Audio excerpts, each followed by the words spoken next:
মৰমৰ ছাত্ৰ-ছাত্ৰীসকল, তোমালোকলৈ নতুন এটা ভিডিঅ' লৈ আহিছোঁ। অসম জাতীয় বিদ্যালয়ৰ ৪ৰ্থ শ্ৰেণীৰ দ্ৰুত পাঠৰ ক্ৰমান্বয়ে এটি এটিকৈ সাধুৰ লগতে প্ৰশ্ন উত্তৰসমূহ তোমালোকলৈ আগবঢ়াই আছোঁ। যদিহে তোমালোকে মোৰ ভিডিঅ'সমূহ ক্ৰমান্বয়ে চাই গৈছা, মোৰ চেনেলটো ছাবস্ক্ৰাইব কৰি ল'বা, লাইক কৰি ল'বা। আহাচোন আজি আমি কোনটো সাধু চাম তাকে চাওঁ।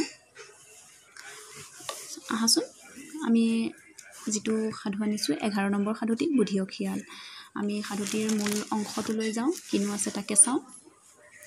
এদিন এটা শিয়ালে ভোকত কিবা খাবলৈ বিচাৰি এখন গাঁৱত মানুহৰ বাৰীৰে ঘৰে লুংলুঙিয়াই ফুৰিছিল। এনেতে সি এঘৰত ভঁৰালৰ চাঙত তলি ফুটা ভগা দোণ এটাত লখিমীলৈ দিয়া পিঠা কিছুমান পালেগৈ। সি টেমাকৈ অকটিয়াই পকটিয়াই পিঠাবোৰ খাই শেষ কৰিলে। ভগা দোণটোৰ ফুটা তলিখন ঢাকি দিয়া কলপাতখন মূৰ জোকাৰি চেলেকিবলৈ ধৰিলে। সি মূৰ পুতি চেলেকোতে কলপাতখন ফাটি ভগা দোণটো তাৰ মূৰেদি ডিঙিত গলমনি হৈ পৰিল। কোনো প্ৰকাৰে শিয়ালটোৱে দোণটো ডিঙিৰ পৰা গুচাব নোৱাৰিলে। শেষত এনে হ'ল যে সি হাঁহ ছাগলী এটাও ধৰিব নোৱাৰা হ'ল, কাৰণ ডিঙিত ভগা দোণটোৰে লটং পটংকৈ সি হাবিৰ পৰা বাহিৰলৈ ওলালেই মানুহে হৈ দিবলৈ ধৰে, আৰু নিলগতে তাক দেখিলেই সকলোৱে ধৰ গলমনিকাক বুলি শিশুপাল খেদা দিয়ে। এদিন শিয়ালটোৱে হাবিয়ে অনাই বনাই ফুৰোতে এঠাইত এহাল বাঘ পোৱালি লগ পাই দেখিলে যে সিহঁতৰ আগত কিছুমান মঙহ আছে। ততালিকে শিয়ালটোৱে সেই মঙহকে খাবলৈ বুদ্ধি সাজি নিলগৰ পৰা খৰপোচ কৰি দোণটো জোকাৰি মাত লগালে, "হে ৰ তহঁতৰ মাৰ বাপেৰ কলৈ গ'ল অ? মই অহা গম পালেই পলাইছে হবলা। সিহঁত ক'ত আছে ক?" শিয়ালটোৰ গেৰেহা কথা শুনি বাঘ পোৱালি দুটাই ভয়ত কোচমোচ খাই কোমল মাতেৰে উত্তৰ দিলে, "আমাৰ আই বোপাই দুয়ো চিকাৰলৈ গৈছে।" শিয়ালে ক'লে, "বাৰু গৈছে, আহি পালেই মই আহিছিলোঁ বুলি কবিহক।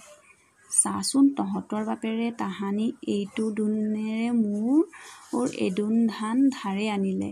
আজিলৈকে সি মোক সেই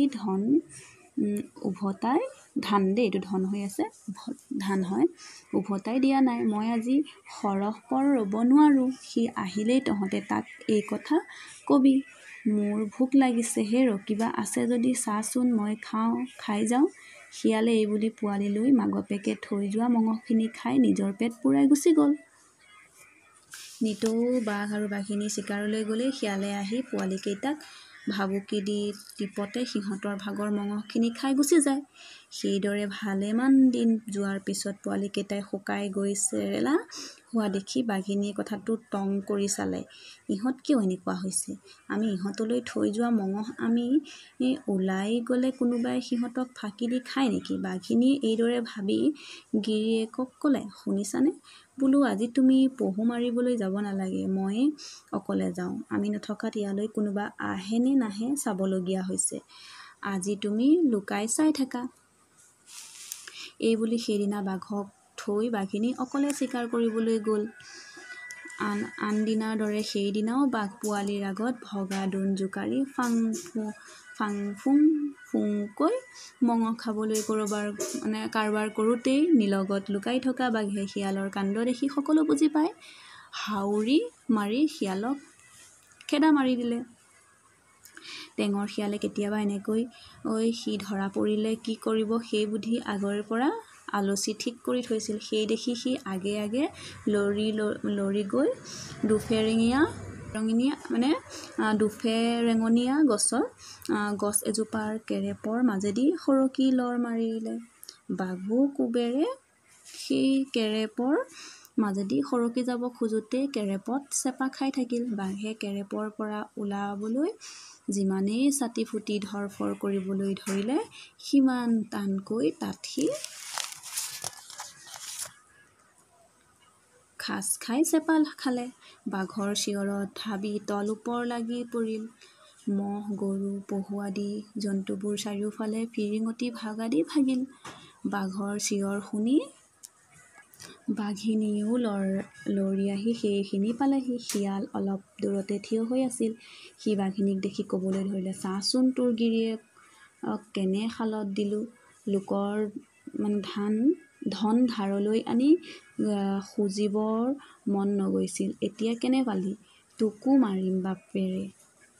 তই ভালে ভালে দিয় যদি মোৰ ধন দে, ধন নাই যদি মোৰ তলতীয়া হৈ থাক। হাক বচন মানি ফুৰ, নহ'লে তোৰো ৰক্ষা নাই।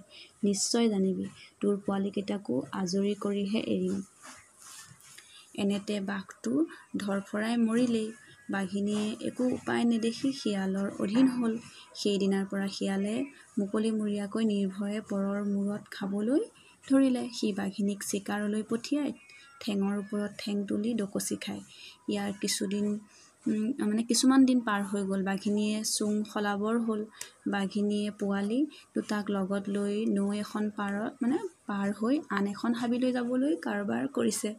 শিয়ালো ওলাল। বাঘিনী আৰু পোৱালি দুটা নৈত সাঁতুৰি পাৰ হৈছে। শিয়ালেও নিজৰ মান ৰাখিবৰ নিমিত্তে মৰো জীওঁ সোঁ আধিকৈ পানীত পৰিল। নৈ সোঁতত পৰি শিয়ালে থৰ যুগুটি এৰি টলং ভটং কৰি ককবকাই উটি যোৱা দেখি বাঘিনীয়ে তাক থাপ মাৰি ধৰি লৈ গ'ল। শিয়ালে বামলৈ উঠিয়ে বাঘিনীক ভেকাহি মাৰি ক'লে, তই মোক কেলৈ তুলি আনিলি ঐ? তোক কোনে তুলিবলৈ মাতিছিল? তহঁত তিৰোতাবোৰৰ যদি অকণো বুদ্ধি আছে বোলো মোক জলকুঁৱৰীয়ে ইয়াৰেই 4 দুন ধন দিব লাগে, 4 দুন আৰু এইটো 4 দুন আছে। সি মোক দেখিলেই সদায় পলায়। আজি সি বুঢ়াৰ হাতত চেঙেলি পৰিছিল, তাক দেখা পায়েই ভালকৈ ধৰিছিলোঁ। বোলো আজি মোৰ ধনবোৰ তাৰ পৰা নুলিয়াই নেৰোঁ। সেই দেখি তাৰ সৈতে মোৰ জোতা পোতা লাগিছিল। তই সকলোবোৰ ভস্ত কৰিলি।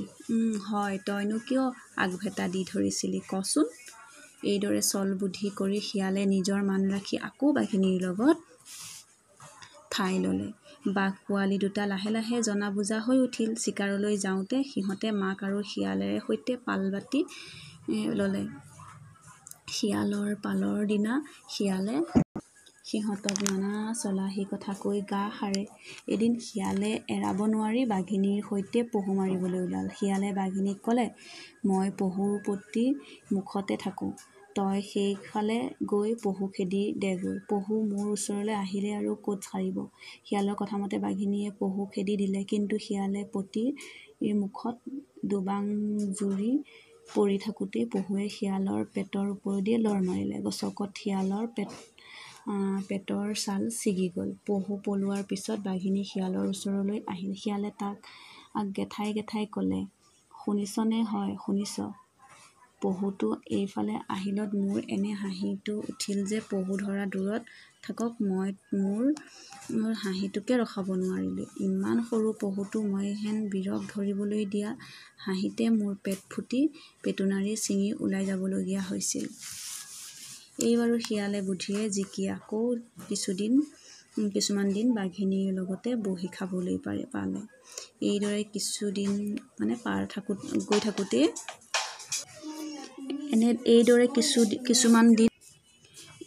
কিছুমান দিন থাকোঁতেই বাঘ পোৱালি দুটাই লাহে লাহে শিয়ালৰ টেঙৰ আলি বুজিব পাৰি তাক ধৰা পেলাবলৈ চান্দিলে।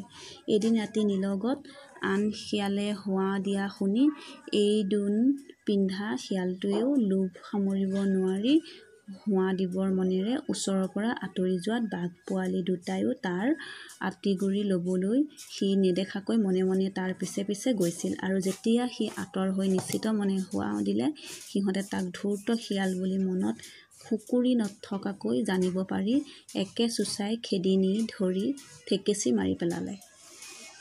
সাধুটি তোমালোকে এবাৰ নিজেই পঢ়িবা, তেতিয়া তোমালোকৰ প্ৰশ্ন উত্তৰসমূহ কৰোঁতে সুবিধা হ'ব। ইয়াত ধন আছে আৰু এজেগাত ধান আছে। এতিয়া তাৰ পাছতে ধান আছে যেতিয়া ধান আছে প্ৰথমে দেখিছা চাগে, সেইটো কাৰণে মই ধান বুলি ভাবিলোঁ। তাৰপিছতে ধন আছে। এতিয়া ধন বুলি আছে, তোমালোকে চাই ল'বা। আজিলৈ ভিডিঅ'টো ইমানতে সামৰিছোঁ, ধন্যবাদ।